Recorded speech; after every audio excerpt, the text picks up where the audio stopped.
Well, hello again there, guys. It's Veebat here with another V-Plays, and we've done it.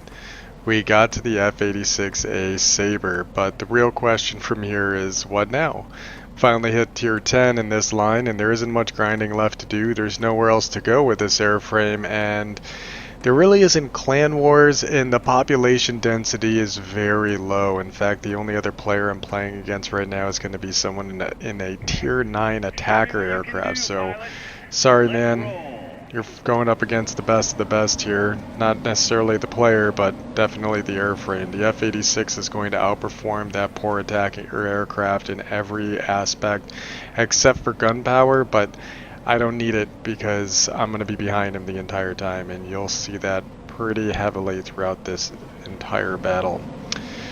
So, aircraft likes to go at about 9,000 feet. It can get up to about 9,100 before it starts running into the yellow, and you can see it is fast. I mentioned this when I talked about the FJ1. This aircraft is everything the FJ1 was, except more. It's faster, it goes higher, it has better climb. It has the exact same guns, however, and it's just an all-around better aircraft. I love it so much. I like the FJ1, but I love this aircraft. It will do what I want it to do whenever I need it to. And here's the video from the cut screen at the beginning, just up and over onto the attacker, and once you get those 50s on target, just poof, one more aircraft gone. And of course, it goes without saying there's going to be an offensive site, so we're going to put everything we have into taking it. And from here, now I just need to maintain this, and once it looks like we're in good control, I'm going to venture out and go after some other aircraft, possibly go after some of the ground attackers, and try and interrupt them from capturing this mining facility. And as you can see, we're going 650 miles an hour, just absolutely decimating the distances on this map. It doesn't matter how big this map is. This aircraft just does not care.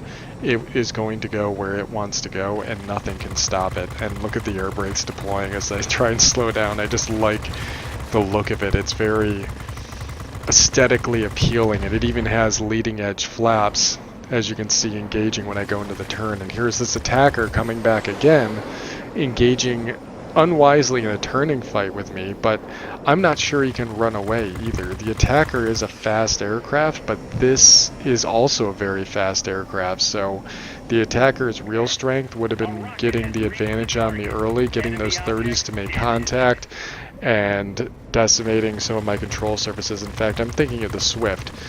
The attacker only has 420s, right? That's the same guns that carry over from the Spit 14, so yeah, I take it back. He is going to be at a disadvantage for guns as well when it comes to being able to cause a lot of damage in a short period of time. Those 20s, he'll be lucky if he gets the opportunity to even get a shot into me, and the crit chance isn't nearly high enough compared to 30s, but either way, I digress. So I had to look up the F-86 Sabre yet again. This is one of the aircraft I've always wanted in the game because it's iconic. It is the pivotal fighter for the height of where this game's time frame essentially goes, right? For the golden age of flight, the time from your biplanes, when we were really starting to figure out how flight worked, from like tier 1, tier 2, all the way up through the pinnacle of fighter technology in World War II, and then culminating in what's essentially Korean War era jet fighters, that transitional phase of, okay, yeah, we figured out this faster than the speed of sound thing, so we understand the principles, and we've got the swept wing thing down. So I wanted to look up some more about the F-86 Sabre and see, like, how long did it stay in production, what were some of the iconic moments for it, and if anybody's watched any of Turonen's videos, he has talked that there is a variant of this aircraft that carries 20mm cannons, but I actually found out that there is a Canadian version of this aircraft that was in service all the way up through the 70s. It was still being produced, I think, into the 60s. And it had the same two 30mm cannons you find on the Swift. So you could have gotten this thing with cannons mounted in the cowling, so they would have been center line cannons, so probably way more accurate than you'd see with the Swift. And in addition to that, they also had equipped this thing with the ability to carry Sidewinder missiles, and it could carry 48 80-inch rockets.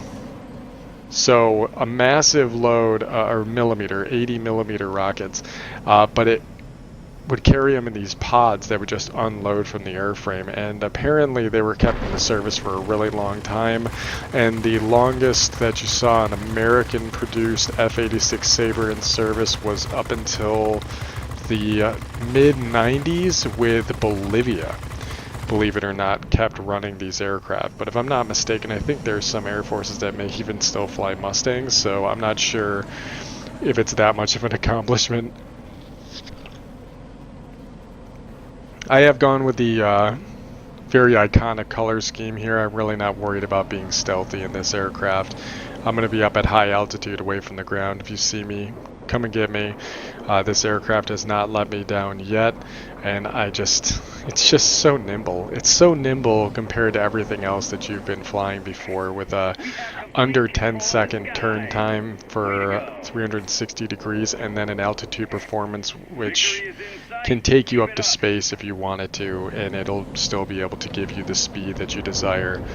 And it's just great at doing these intercept runs. You find an aircraft you want to go after, you hammer down that boost, and you're already on the target. Fast match, game's already over. Let's go to the end result screen and see how she actually played out. Alright, there you have it. This is the F-86 Sabre, the Alpha variant, which carries the 6 50 cal machine guns, the same ones we're carrying over from the FJ1, so not much change there, but I will say that I'm a little bit disappointed that this is a tier 10 aircraft, not because I don't think that it totally can sit here, but just because I'm not going to get too much of a chance to play it.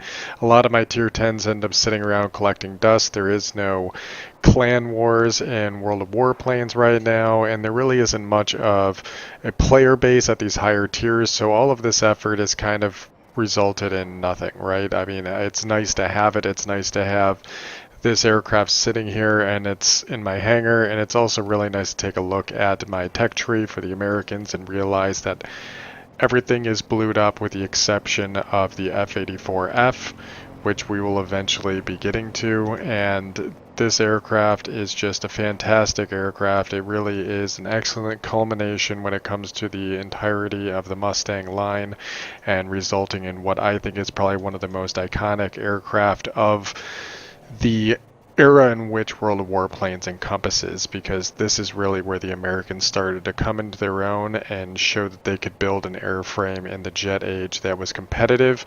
And after doing some after the fact testing with the MiG-15, found out that we actually had a leg up in a lot of different features of how we were able to master these highly maneuverable aircraft. So as always, guys, if you liked the video, like, favorite, comment, subscribe, and if you didn't like something about the video, let me know down in the comments, and I'll see what we can do to incorporate your changes later, and I'll catch you guys in the next one.